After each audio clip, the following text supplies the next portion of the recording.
నమస్కారం అమ్మ. మా అమ్మాయి అండి. ఆహా. 2 రోజుల నుంచి ఒకటే జ్వరము. మామూలు జ్వరమే కదానని మామూలు క్రోసిన్ మాత్రలు వేశాం సార్. కానీ 2 రోజుల నుంచి జ్వరము బాగా ఎక్కువ వస్తుంది. రాత్రిలో మరీ ఎక్కువగా ఉంటుంది. 2 రోజుల నుంచి వాంతులు కూడా అవుతున్నాయి. ఒకటే చలి అని చెప్పేసి ఒకటే గొడవ పెడుతుంది. ఇలా రామ్మా, కూర్చో. నాలుక చాపు. నీ పేరేంటమ్మా? ఇందు. ఏ క్లాస్ చదువుతున్నావు? 9th standard.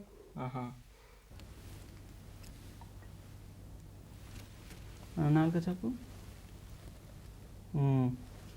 ఎప్పటి నుంచి అనిపిస్తుందమ్మా ఇట్లా? 2-3 రోజులు అయింది సార్. 2-3 రోజులైందా? పైగా వాంతులు కూడా అవుతున్నాయి 2 రోజుల నుంచి. రాత్రిపూట చూస్తే జ్వరం బాగా ఉంది. అవునా? పగలు రాత్రి ఒకటే చలి అని ఉంటుంది. ఊపిరి పీల్చమ్మా.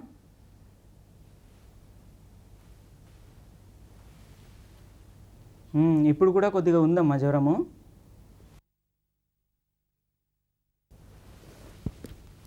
రాత్రిలో జ్వరం వచ్చినప్పుడు చలిగా ఏమన్నా అనిపిస్తుందా బాగా?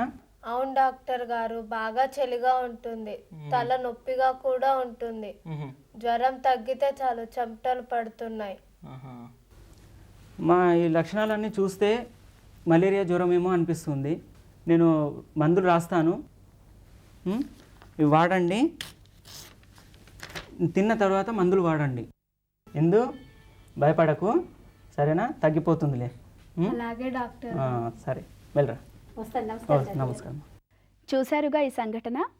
సాధారణంగా జూన్ నెల నుండి అక్టోబర్ నెల వరకు మలేరియా బాధితులు ప్రతి ఆసుపత్రిలో తరచుగా మనకు కనిపిస్తూనే ఉంటారు. అసలు ఈ మలేరియా వ్యాధి ఎలా వస్తుందో, దాని లక్షణాలేమిటో, దాని నివారణ మార్గాలేమిటి అనే విషయాలను ఇప్పుడు మనం తెలుసుకుందాం.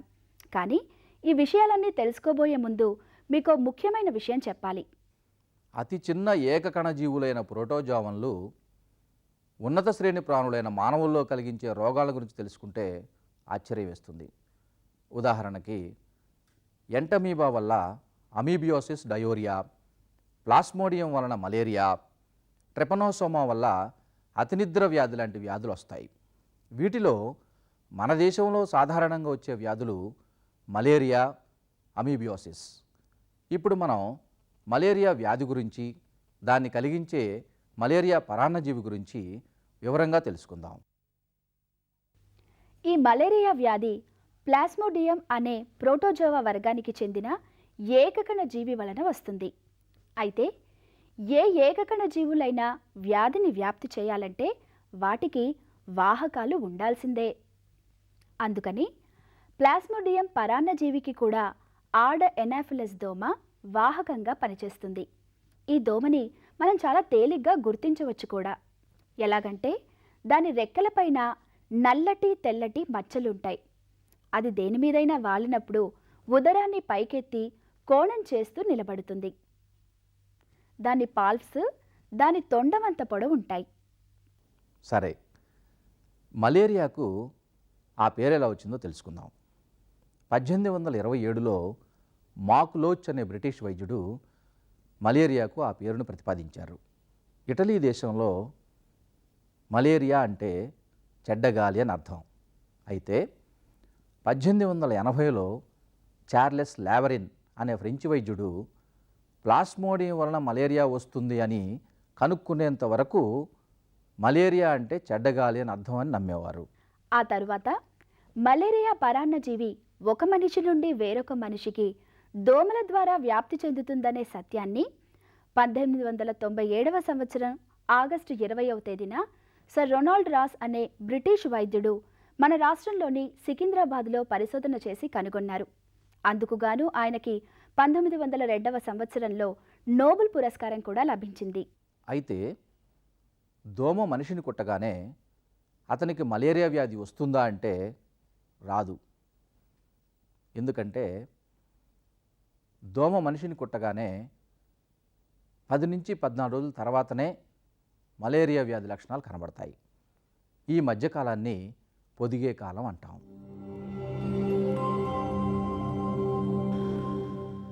మలేరియా పరాన్నజీవి మనిషిలో జరుపుకునే జీవిత చక్రంలో ప్రధానంగా 2 వలయాలు ఉంటాయి. అవి ప్రీ ఎరిథ్రోసైటిక్ వలయం, ఎరిథ్రోసైటిక్ వలయం. ఎరిథ్రోసైట్ అంటే ఎర్ర రక్త కణం అని అర్థం. అంటే ఎర్ర రక్త కణాల్లో జరిగే ప్లాస్మోడియం జీవిత చక్రాన్ని ఎరిథ్రోసైటిక్ వలయం అని, దానికంటే ముందు కాలేయ కణాల్లో జరిగే ప్లాస్మోడియం జీవిత చక్రాన్ని ప్రీ ఎరిథ్రోసైటిక్ వలయం అని అంటాం.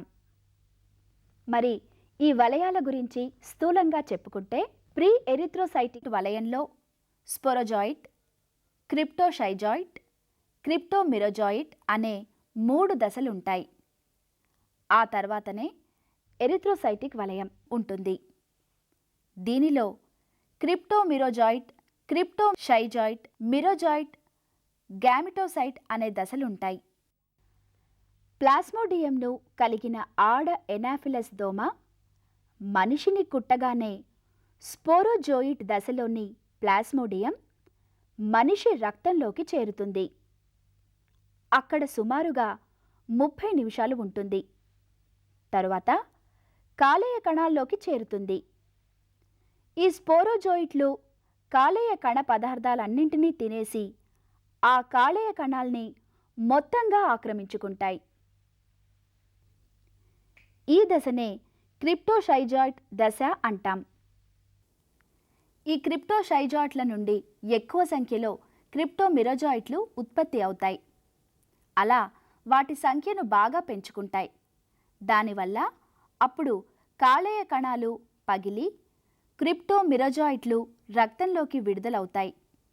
వీటిలో కొన్నేమో క్రొత్త కాలేయ కణాలపై దాడి చేస్తాయి, మరికొన్నేమో రక్తంలోనే ఉండి ఎరిథ్రోసైట్ వలయాన్ని ప్రారంభిస్తాయి. ఎరిథ్రోసైటిక్ వలయం ఎర్ర రక్త కణాలను చేరిన క్రిప్టోమిరోజాయిట్ దశలో ఉన్నటువంటి ప్లాస్మోడియం ఉంగరాన్ని పోలి ఉంటుంది. కాబట్టే దీన్ని అంగుళీయక దశ అని కూడా అంటారు.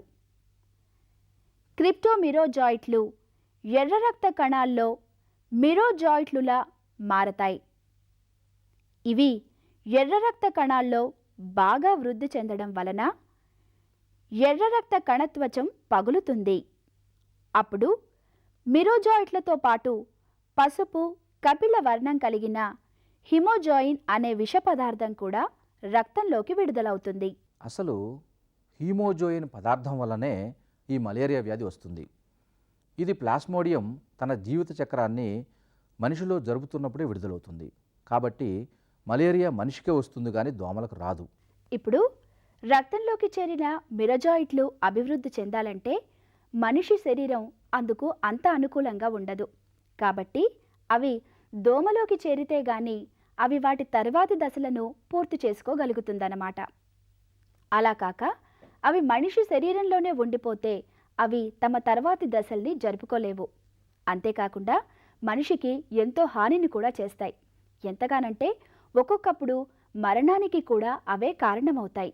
ఈ మీరోజోయిట్లు కలిగిన మనిషిని దోమ కుట్టినప్పుడు ఈ మీరోజోయిట్లు దోమ జీర్ణనాళం ద్వారా జీర్ణాశయాన్ని చేరతాయి. అక్కడ లైంగిక పద్ధతి ద్వారా తమ జీవిత చక్రాన్ని కొనసాగిస్తాయి. ఎప్పుడైతే ఈ మీరోజోయిట్లు దోమ జీర్ణాశయాన్ని చేరతాయో వెంటనే స్థూల సూక్ష్మ గామిట్లుగా మారతాయి. స్థూల గామిట్ను అండంతోనూ సూక్ష్మ గామిట్ను శుక్రకణంతోనూ పోల్చవచ్చు. ఈ స్థూల సూక్ష్మ గామిట్లు కలవడం వలన సంయుక్త బీజం లేదా జైగోట్ ఏర్పడుతుంది.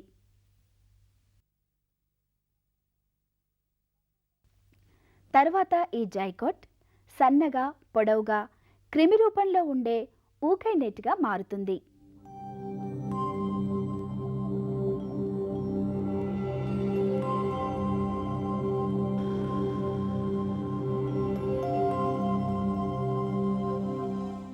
ఈ ఊకైనెట్ తన చుట్టూ ఒక కోశాన్ని ఏర్పరచుకొని ఊసిస్టుగా మారుతుంది.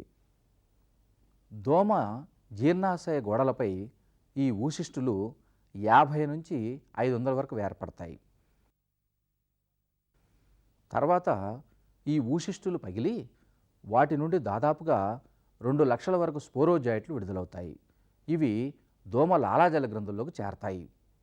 ఎప్పుడైతే స్పోరోజోయిట్లు ఉన్న దోమ మనిషిని కుడుతుందో అప్పుడు ఈ స్పోరోజోయిట్లు దోమ లాలాజలం ద్వారా మనిషి రక్తంలోకి విడుదలై ఆ తరువాత కాలేయ కణాల్ని చేరి అక్కడ ప్రత్యుత్పత్తి జరుపుతాయి. కాలేయ కణాల్ని చేరి అలైంగిక ప్రత్యుత్పత్తి ద్వారా తమ జీవిత చక్రాన్ని తిరిగి ప్రారంభిస్తాయి. మనిషిలో ఉన్నప్పుడు ప్రీ ఎరిథ్రోసైటిక్ వలయాల ద్వారా జీవిత చక్రాన్ని కొనసాగిస్తూ, దోమలో ఉన్నప్పుడు గ్యామిటోసైట్ల నుండి స్పోరోజాయిట్లను విడుదల చేస్తూ తన జీవిత చక్రాన్ని ముగిస్తుంది. ఇలా ప్లాస్మోడియం మనిషి నుండి దోమలోకి, దోమ నుండి మనిషిలోకి చేరుతూ తన జీవిత చక్రాన్ని పూర్తి చేసుకుంటూ తన సంఖ్యను బాగా వృద్ధి చేసుకుంటూ మలేరియా వ్యాధి వ్యాప్తికి కారణమవుతుంది. అతి చిన్నది ఏకకణజీవి అయిన ప్లాస్మోడియం మనకి ఎంత ప్రాణాంతకమైపోతుందో తెలుసుకుంటే ఆశ్చర్యం వేస్తుంది. ఉదాహరణకు 1981వ సంవత్సరంలో ఈ మలేరియా వ్యాధి వలన 4 కోట్ల మంది ప్రజలు చనిపోయారు. ఈ ఒక్క లెక్క చాలు మలేరియా వ్యాధి ఎంత ప్రమాదకరమైందో చెప్పడానికి. ఆ తర్వాత తగిన చర్యలు తీసుకోవడం వలన మరణాల సంఖ్యను చాలా వరకు తగ్గించడం జరిగింది. మన ప్రభుత్వం వారు అన్ని ప్రాథమిక ఆరోగ్య కేంద్రాలలో, ప్రభుత్వ ఆసుపత్రులలో మలేరియా వ్యాధిగ్రస్తులకు ఉచిత రక్త పరీక్ష మరియు మందుల్ని అందజేస్తున్నారు. అదేవిధంగా మలేరియా ఎక్కువగా ఉన్న ప్రాంతాల్లోని నీటి వనరుల్లో వారానికొకసారి యాంటీ లార్వల్ శాడ్ను చల్లిస్తుంది. అలాగే స్థానిక సంస్థల సహకారంతో నిల్వ ఉన్న నీటిపైన, చెత్త చెదారం మీద క్రిమి సంహారక మందులు చల్లిస్తుంది. ఫాగింగ్ మిషన్లు అంటే పొగ యంత్రాల ద్వారా వీధుల్లోకి పొగను వదులుతూ దోమల నివారణకు కృషి చేస్తుంది. సరే, మలేరియా నివారణకు ప్రభుత్వం తన వంతు కృషి చేస్తుంటే మరి మనమేం చేయాలి? దోమతెరలు వాడాలి. ఇంటి కిటికీలకి, తలుపులకి మెష్లు పెట్టించుకోవాలి. మన ఇంటి పరిసరాల్లో పాత టైర్లు, డబ్బాలు, మురుగునీరు నిలవ ఉంటే వాటిని శుభ్రంగా ఉంచుకోవాలి. మురుగునీరు ఎక్కువ కాలం నిలవ ఉంటే ఆ నీటిపైన కిరోసిన్ చల్లాలి. ఇలా ప్రభుత్వ సహకారంతో మనవంతు జాగ్రత్తలతో దోమల్ని నిర్మూలించగలిగితే మలేరియా వ్యాధి నుండి మనల్ని మనం కాపాడుకోవచ్చు. అయితే చలితో కూడిన జ్వరం వచ్చినప్పుడు ఏదో మామూలు జ్వరం కదా అని నిర్లక్ష్యం చేయకూడదు.